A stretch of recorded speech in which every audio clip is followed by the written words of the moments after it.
अस्सलामु अलैकुम वरहमतुल्लाहि तआला वबरकातुहू नहमदु व नसल्ली अला रसूलिल करीम अम्मा बाद फ़अऊज़ु बिल्लाहि मिनश शैतानिर रजीम बिस्मिल्लाहिर रहमानिर रहीम कुल्लु नफ्सिन ज़ाइक़तुल मौत आमन्तु बिल्लाहि सदक़ल्लाहुल अज़ीम। सामईन हज़रात, आज हम कुछ मौत के ताल्लुक़ से और कुछ कब्र के ताल्लुक़ से आप हज़रात को बताने की कोशिश करेंगे। बस आपसे मुअद्दबाना गुजारिश है कि आप वाकई अगर दीनी अपनी मालूमात बढ़ाना चाहते हैं और दीन की तालीम अपनी आगे और कुछ नॉलेज दीन के बारे में आप चाहते हैं कि आपको मिल जाए, तो आप हमारे चैनल को सब्सक्राइब ज़रूर करें, बेल आइकन को ज़रूर दबाएं, ताकि रोज़ाना एक कुछ बेहतरीन से बेहतरीन मसले अहादीस मुबारक कुरान और हदीस की रोशनी में आप हज़रात तक पहुँच सकें। तो आज हम ज़िक्र करेंगे कि मेरे आका सल्लल्लाहु तआला अलैहि वसल्लम की कब्र मुबारक को किन सहाबी रसूल ने खोदा और कब्र मुबारक किस तरीके की खोदी गई। कब्र दो तरह की होती हैं, एक सीधी शक कब्र बोलते हैं जिसे, जो सीधी होती है बिल्कुल, जो हिंदुस्तान में राइज है। दूसरी एक होती है लहद, जिसको हम बगली कब्र कहते हैं, जो अक्सर व बेशतर हमारे यहाँ हिंदुस्तान में बच्चों के लिए खोदी जाती है। तो कौन सी कब्र खोदी गई और किस सहाबी रसूल ने कब्र को खोदा, वो तमाम बातें अल्हम्दुलिल्लाह मैं आज इस वीडियो में आप हज़रात को बताने की कोशिश करूँगा। बस आप आखिर तक हमारे साथ वीडियो बने रहें। नए हैं तो चैनल को सब्सक्राइब कर लें और पूरी वीडियो देखने के बाद हमारी इस वीडियो को ज़्यादा से ज़्यादा शेयर करें, ताकि आपके ज़रिए और हज़रात को पता चल जाए कि हमारे आका की कब्र मुबारक किसने खोदी और उनका सहाबी का नाम क्या था, लहद थी या शक कब्र थी, कौन सी थी। आइए मुलाहिज़ा फरमाएँ। नबी करीम सल्लल्लाहु तआला अलैहि वसल्लम की कब्र लहद बनाई गई, ठीक है। मदीना तैयबा में दो शख्स कब्र खोदने वाले थे। एक हज़रत उबैदा बिन अल जराह रज़ियल्लाहु तआला अन, जो बतरीक़े शक कब्र खोदते थे। बतरीक़े शक का मतलब यानी जो सीधी कब्रें हमारे यहाँ खोदती हैं गहराई में बिल्कुल, वो उनको शक की कब्र कहते हैं। और दूसरे हज़रत अबू तलहा रज़ियल्लाहु तआला अन, जो बतरीक़ लहद कब्र खोदा करते थे, जिसको हम बगली कब्र कहते हैं, जो अक्सर हम बच्चों के लिए खोदते हैं। उस पर हज़रत अब्बास रज़ियल्लाहु तआला अन्हु ने अरब की बारगाह में अर्ज़ की, ऐ खुदा, अपने हबीब के लिए जो चीज़ इख्तियार व फरमा वो जो महबूब व मुख्तार हो।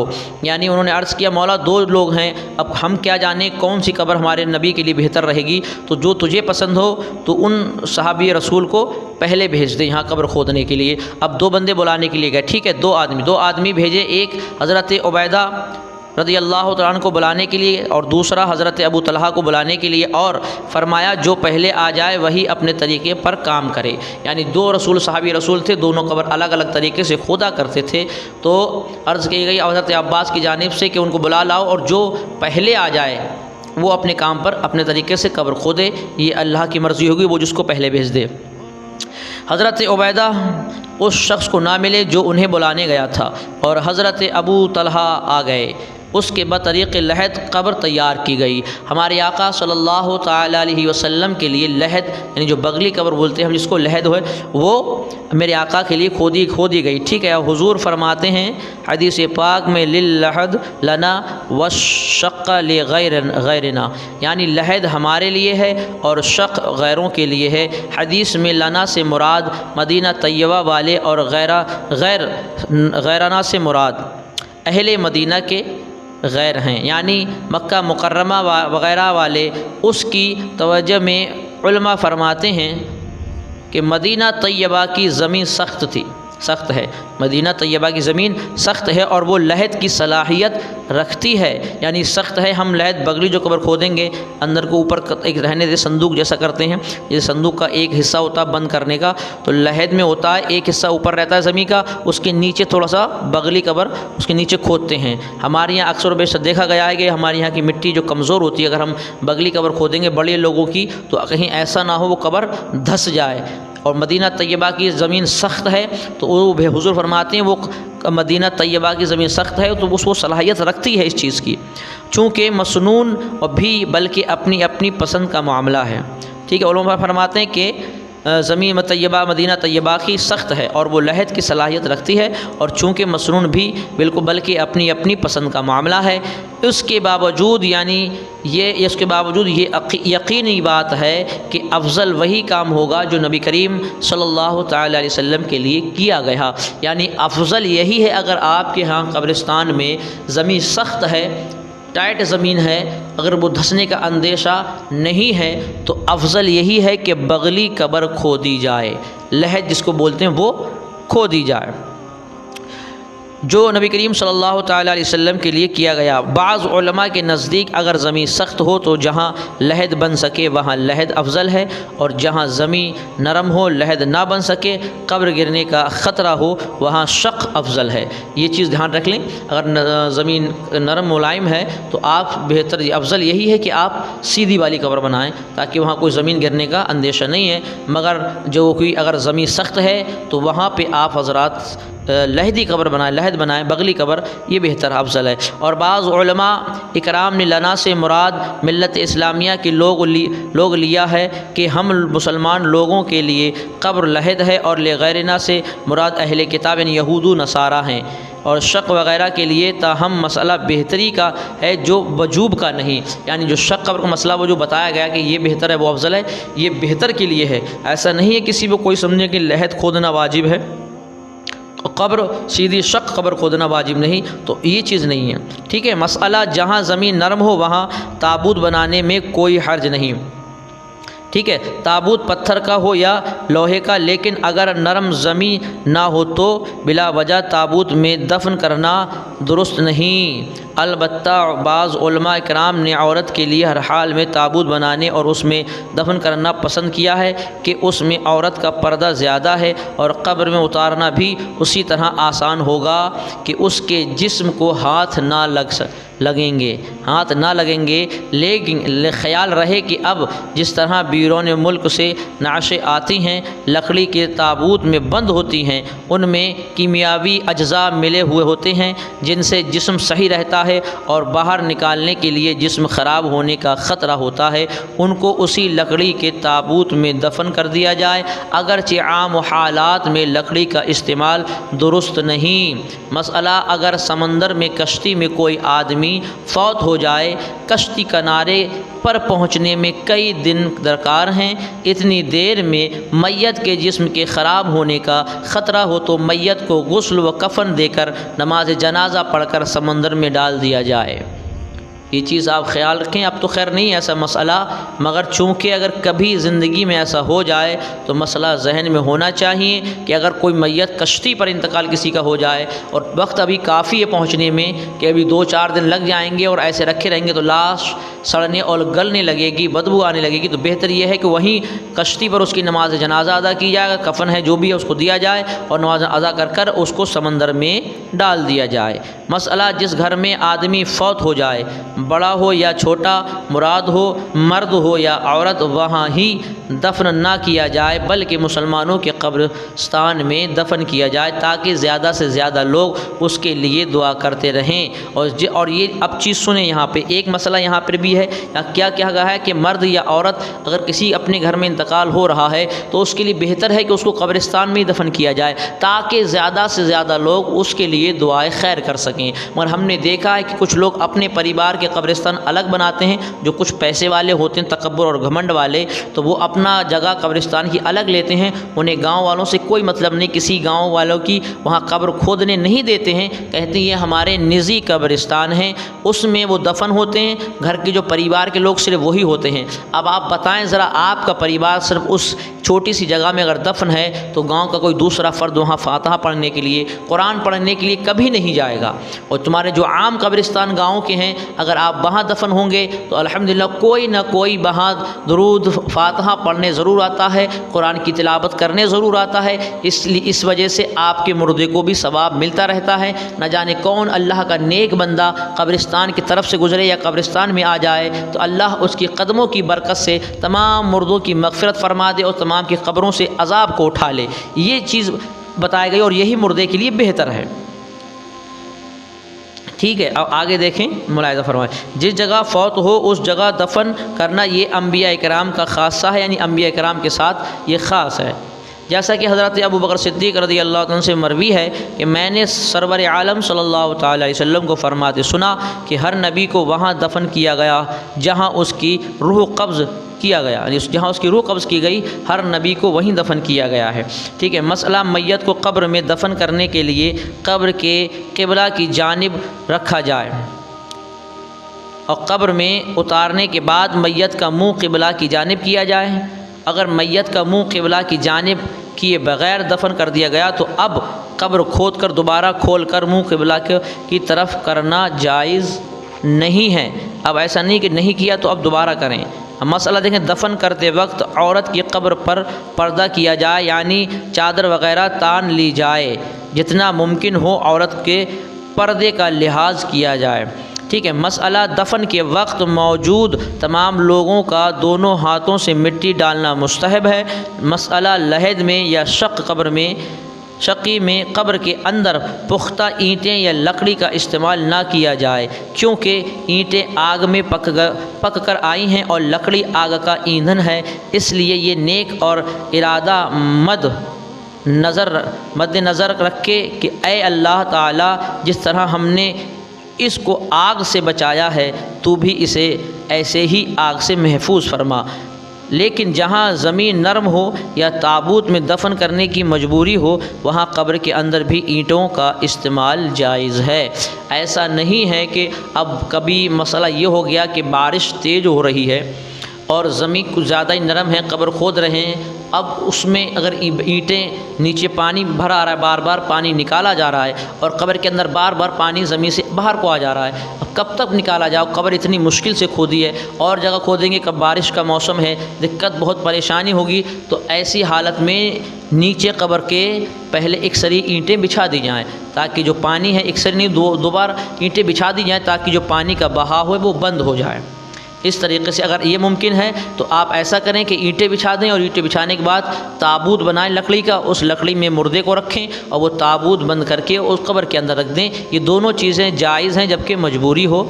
ऐसा नहीं खुला मौसम है और ज़मीन सख्त है, कोई दिक्कत नहीं, उसके बावजूद भी आप ईंटें लगा रहे हैं, फिर मना है। और क्योंकि ये दोनों चीज़ आग से हैं और हम दुआ करते हैं कि मौला, जैसे हमने अपने मुर्दे को आग से महफूज रखा है, मेरे मौला तू भी आग से महफूज रख उसको। तो ये चीज़ें हमारे जहनों में होना चाहिए। अक्सर व बेशतर हमने देखा गया है कि दफन करते वक्त बहुत सारी खुराफातें होती हैं, बहुत सारी बातें होती हैं और लोग किसी मौलवी हजरात से इस चीज़ के बारे में बात करने को पसंद नहीं फरमाते हैं।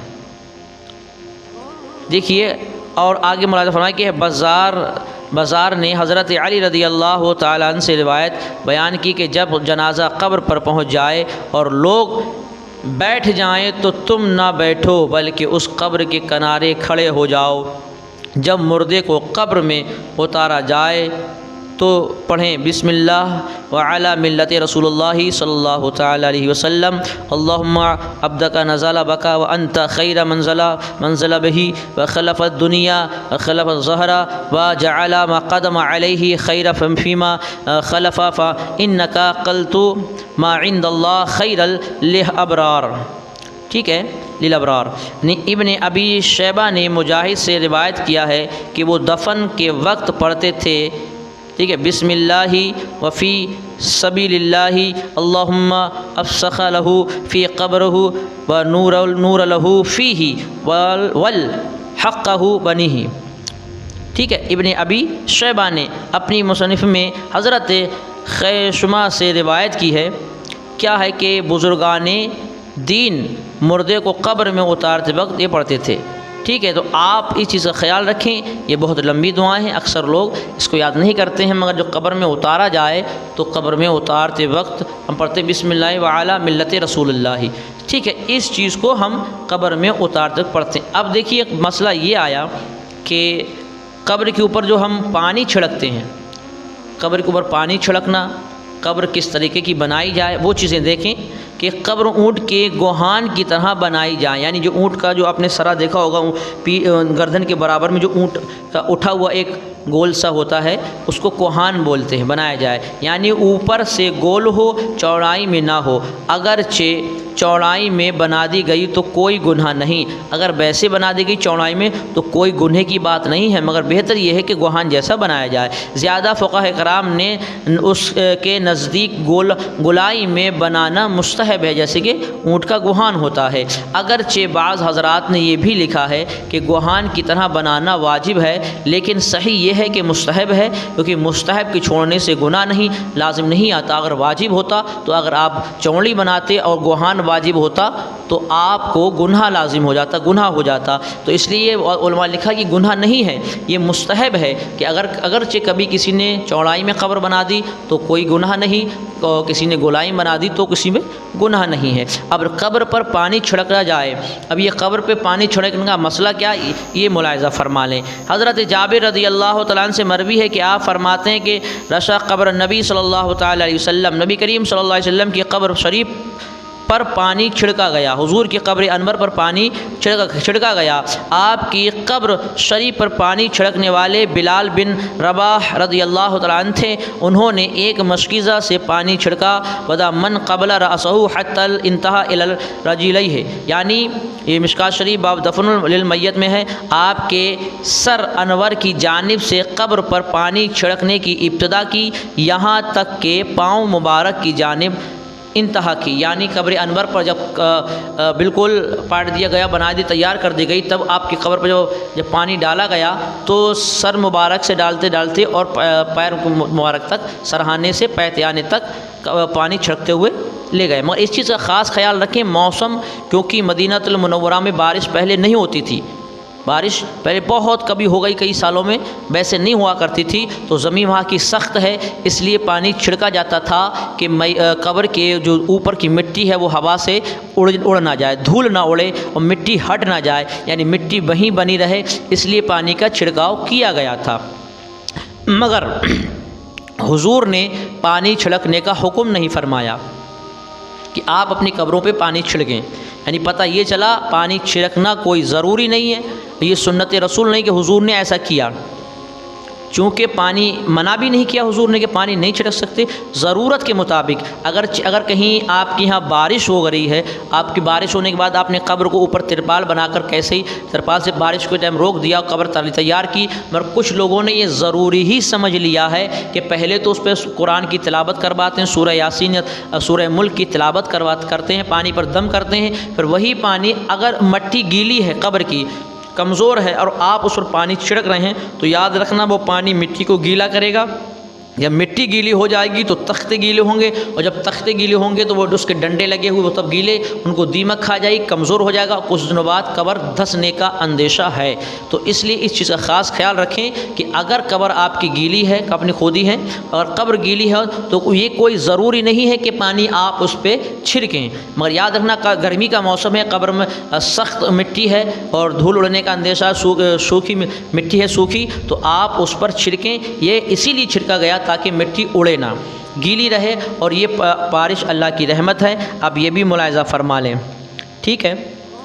हज़रत तैबी रहमतुल्लाहि ताला अलैह फरमाते हैं कि पानी छिड़कने के में हिकमत यह है कि उसमें अल्लाह की रहमत और रब ताला की मेहरबानियों की नुज़ूल की तरफ इशारा पाया जाता है। जैसा कि कब्र में नबी करीम सल्लल्लाहु अलैहि वसल्लम की दुआओं में से एक दुआ है कि ऐ अल्लाह उसके गुनाहों को पानी और बर्फ़ और ज़ाला यानी ओले से धो दे। इस तरह बुज़ुर्गान दीन उलमाए शरह मतीन ये दुआ करते चले आए हैं कि अल्लाह ताला उसकी कब्र को सैराब करे और उसके लिए उसके लेटने की कब्र, उस मकाम यानी कब्र को ठंडा कर दे, को ठंडा कर दे। बाज़ हज़रात ने